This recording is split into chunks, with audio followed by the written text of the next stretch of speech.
Tapi saya sangat sedih terus terang saja, ya kan? Masalah sepak bola saja, kita tidak mampu masuk Piala Dunia. Ini fakta yang tidak enak, ya. Masa negara kecil seperti Cape Verde, ya, Cape Verde masuk, saya nggak tahu itu. Mungkin jumlah penduduknya dengan Kabupaten Sumedang mungkin lebih banyak Sumedang. Ya, Cape Verde, apalagi ya, banyak negara-negara kecil yang masuk ke situ. Ini harus kita introspeksi, kita harus lihat. And tidak gunanya kita mengeluh. Menurut saya, ini saya ambil contoh sepak bola, tapi nanti saya bisa ambil contoh banyak sekali, ya kan? Tapi ini contoh sepak bola aja. Kalau sepak bola nggak ada yang tersinggung di antara kalian, kan? Benar nggak? Ya kan? Mungkin yang tersinggung Menpora mungkin. Tapi beliau juga baru Menporanya. Atau enggak kita. Maksud saya begini. Lihat fakta itu. Negara sebesar kita, ya, tidak bisa ikut Piala Dunia. Satu yang saya bilang, jangan mengeluh, jangan mencari kambing hitam, jangan, karena itu tidak akan membantu. Nah, sekarang belajar bagaimana, kenapa kok bisa negara itu masuk umpamanya, ya kan? Kenapa? Apa yang dilakukan? Pelatihnya dari mana? Guru-gurunya dari mana? Jadi 500.000, ya benar. Sumedang lebih banyak. Bogor apalagi? Oh enggak. Ya Sumedang lebih banyak dari Cape Verde. Jadi kita cari penyebabnya apa. Baru kita harus berani berbuat. Sains dan teknologi. Kita butuh orang-orang pintar. Banyak orang pintar. Saya ingat Profesor Habibie mengatakan, oke, kita nggak usah takut. 1% saja orang pintar di Indonesia. 1% saja. Itu hampir 3 juta orang. Ya. Jadi kita sebetulnya bahan bakunya banyak sekali. Tapi ya apapun yang kita punya harus, saudara-saudara saintis kan, harus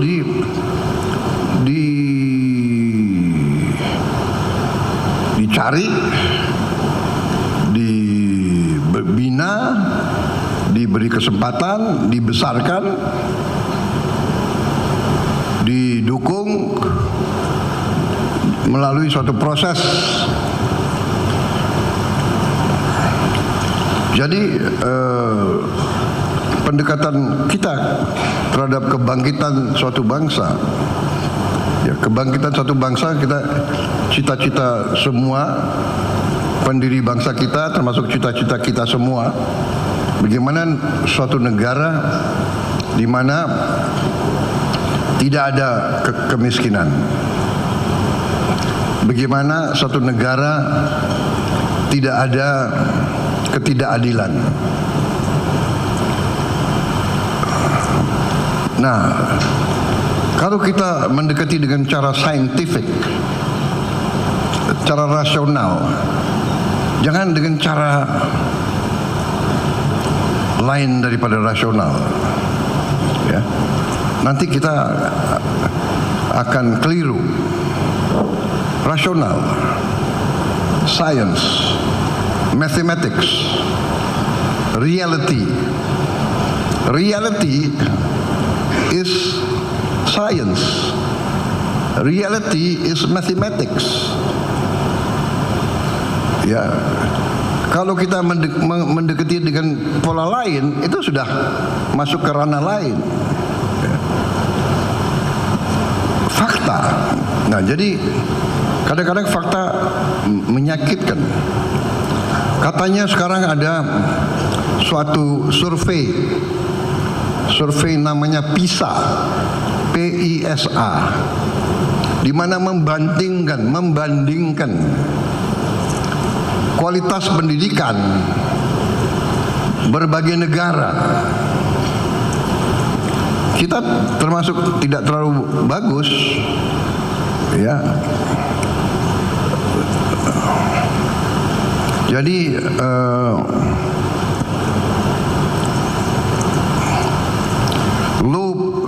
skor PISA membaca, skor kita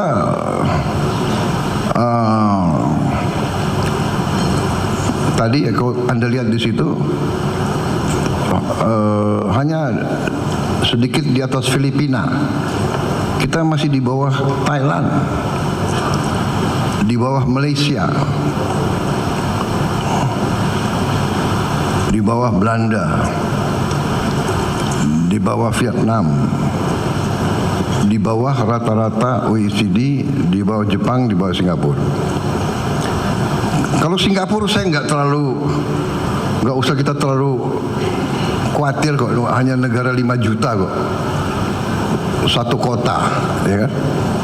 Kalau Menteri Pendidikan Singapura itu sebetulnya nggak bisa dibandingkan dengan Menteri Pendidikan Indonesia, ya. Indonesia punya 388.000 sekolah, kalau tidak salah, nanti dicek, ya. Ada di tengah gunung, ada di pulau terluar, ada. Jadi bagaimana memberi pendidikan yang terbaik untuk Indonesia? Jangankan Indonesia, mungkin Kepala Dinas Pendidikan Maluku Utara atau Kepala Dinas Pendidikan Sulawesi Utara, bagaimana dia harus mengecek sekolah-sekolah di Miangas, di pulau-pulau terpencil. Jadi kalau saya Singapura oke, dia berhasil di satu kota, Menteri Pendidikan tinggal keliling seluruh Singapura, mungkin 2 jam dia bisa cek hampir semua sekolah di situ, ya kan? Terjangkau dari kantor dia. No, it's real, it's reality, it's reality. Dia berhasil, tapi kesulitan kita sangat besar. Ini tidak boleh alasan bahwa kita menilai bahwa kita tidak perlu kejar ketertinggalan. Ini saya sampaikan, ini yang saya katakan realita. Ini orang luar lihat kita, ya kita boleh kita terima, tapi kita jangan terlalu takut. Dia hanya lihat gambar dari luar, dia nggak lihat kesulitan-kesulitan yang kita hadapi sebagai negara yang sangat besar. Ya, jadi ini yang saya maksud, sudah kita terima ini sebagai katakanlah peringatan, koreksi, dan kita cari bagaimana kita akan atasi. Kita pernah 2003-2006 cukup tinggi, habis itu kita merosot. Ini menurut pandangan mereka, ya, dalam membaca, dalam matematik dan sebagainya. Baik, jadi ini hanya sebagai gambaran. Disinilah saudara-saudara, maksud saya untuk mencapai tingkat inovasi, untuk mencapai tingkat terobosan, untuk mencapai tingkat penemuan-penemuan, ya, paten-paten, dan sebagainya. Itu dasarnya pendidikan. Dan inilah saya ingin investasi cukup besar di bidang pendidikan untuk generasi penerus kita. Saya ingin perbaiki semua sekolah, dari fisik. Kita juga membangun sekolah-sekolah unggulan untuk anak-anak terpinter. Bisa kita seleksi, nanti dia kejar universitas-universitas terbaik di dunia.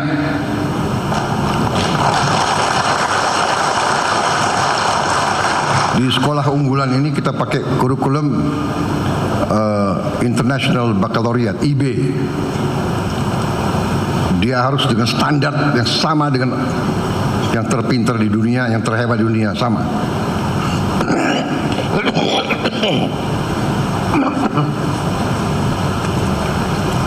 Dan kita harapkan dia diterima dan dia lolos di universitas terbaik di dunia.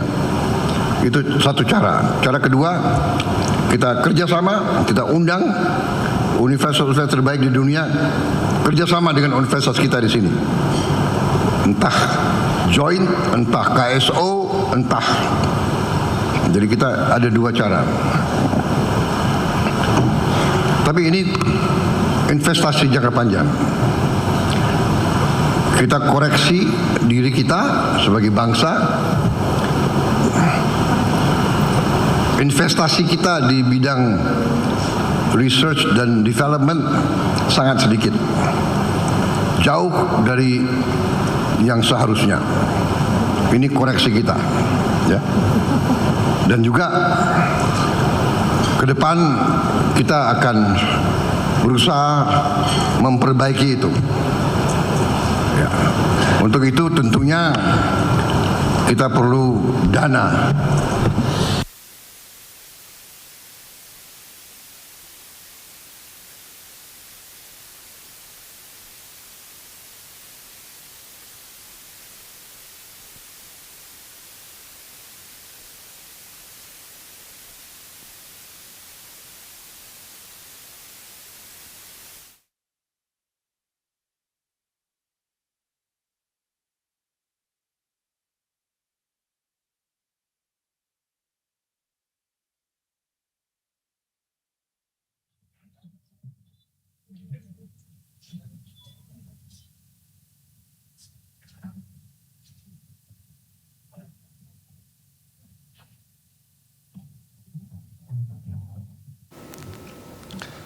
Pemirsa, baru saja sama-sama kita mendengar keterangan atau penyampaian informasi dari Presiden Prabowo Subianto yang menerima 150 peneliti BRIN. Tadi dalam penyampaiannya atau pemaparannya, Presiden Prabowo menyampaikan beberapa hal yang perlu ditingkatkan dari masalah esensial yang ada di Indonesia, seperti misalnya peningkatan pendidikan, kemudian beberapa hal krusial lainnya yang disentuh oleh Prabowo Subianto, dan meminta kepada peneliti BRIN untuk bisa mendukung program pemerintah dalam meningkatkan kualitas SDM di Indonesia, mengingat banyaknya atau ketatnya persaingan di level global yang membutuhkan tentunya peningkatan kualitas sumber daya manusia.